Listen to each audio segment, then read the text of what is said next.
এই যে আশিকের টায়ার এই যে কুত্তায় মুতে আশিকের টায়ার আশিকের গাড়ি কুত্তায় দেয় কুত্তায় মুতে এটা ডে হইব এই জায়গায় লেক্সিন করছিলাম। হ্যালো গাইস, আসসালামু আলাইকুম। আশা করি ভালো আছেন। আলহামদুলিল্লাহ আমি অনেক ভালো আছি। তো চলে আসলাম কিন্তু নতুন একটি ভিডিও নিয়ে। আর এই ভিডিওটা করার ইচ্ছা ছিল না, বাট শুনছিলাম আরএস ফাহিম চৌধুরী ভাইয়া নাকি আমাদের গাজীপুরে আসতেছে।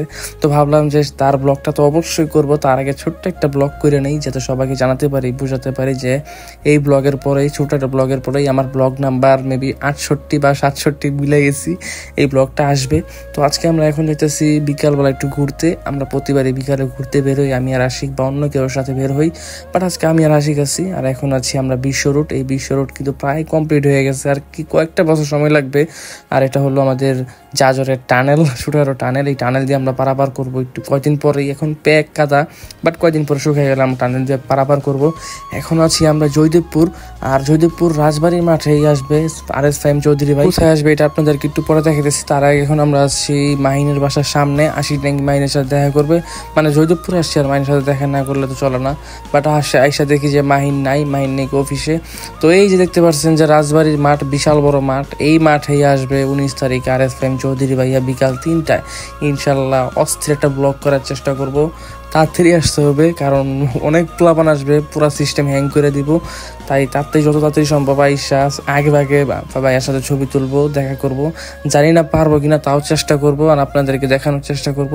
তো এখন আছি আমরা রাজেন্দ্রপুরের সামনে। অনেক সুন্দর চায়ের দোকান, মানে অনেকগুলো চায়ের দোকান আছে। ওই জায়গায় বসে আমরা চা খাবো। বাট কপাল খারাপ, আইসা দেখি অনেক পরিমাণের মানুষ থাকলেও বসতাম, বাট এই জায়গায় অনেক পরিমাণের মেয়ে মানুষ। আর মেয়ে মানুষের সামনে চা খাওয়া বা কোনো জায়গায় বসে থাকলে আমার প্রচুর লজ্জা করে, যার কারণে এই জায়গায় আমি বেশিক্ষণ থাকি নাই, চাও খাই নাই।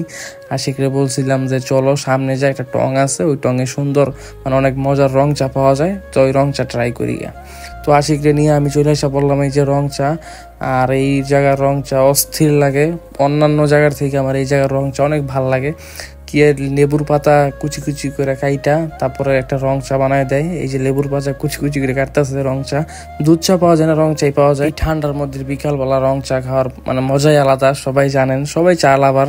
বাট বিকালবেলা বা শীতের মধ্যে চা খাইতে কেন না ভালো লাগে বলেন, সবারই ভালো লাগে। তো এখন আমরা চলে যাবো ডিরেক্ট বাসায় বা কাকুর দোকানে। তার আগে মাঝখানে আসি এটা তার বন্ধুর সাথে দেখা করলো। তো দেখা করার শেষে এখন আমরা যাচ্ছি জাজর একটা জায়গায় আমি এখন নিয়ে যাব। এই যে এই জায়গায়, এটা হলো বিখ্যাত আমাদের জাজরের জন্য চিকেন ফ্রাই, মানে খুবই মজাদার চিকেন ফ্রাই পাওয়া যায় জাজর এই মামার কাছে। আমার কাছে মনে হয় কেএফসি থেকে 100 গুণে ভালো ভাই, কারণ এই জায়গায় যে পরিমাণ টুকরা দেয় কেএফসিতে ঠিক সেম পরিমাণে টুকরা দেয়। বাট কেএফসিতে দাম হলো 160, আর এই মামার কাছে হলো 40 টাকা। আর খাইতে ভাই কেএফসি ফেল। মামার কাছে আইলে সবাই 5টা 6টা করে এই চিকেন ফ্রাই খায়, আমরা একটা করে খাইলাম। বাট আমাদের খিদা ছিল না, যার কারণে আমরা খাই নাই। তো মামারা বললাম যে মামা আপনি বেস্ট, কেএফসি থেকে খুব কম দামে রাখেন। তো খাওয়া দাওয়া শেষ করার পর আমরা এখন রওনা দিয়ে দিব। আর এই দোকানের নাম হলো আয়েশা ফাস্ট ফুড হাউস। যারা জাজরের আশেপাশে আছেন বা জয়দেবপুর বা গাজীপুরে যে জায়গায় থাকেন, এই জায়গায় এসে কেএফসি খায়েন, সেই লাগবো। তারপর আমি কাকার দোকানে এসে একটু খাই, স্প্রিট খাই। তারপর আশিকে ওর বাসায় যাবো হুন্ডা রাখতে। আর ওর বাসায় এসে লাইটিং দেখে পুরো মাথা নষ্ট। এই যে আশিকের টায়ার এই যে কুত্তায় মুতে আশিকের টায়ার আশিকের গাড়ি কুত্তায় দেয় কুত্তায় মুতে এটা ডে হইব এই জায়গায় লেক্সিন করছিলাম।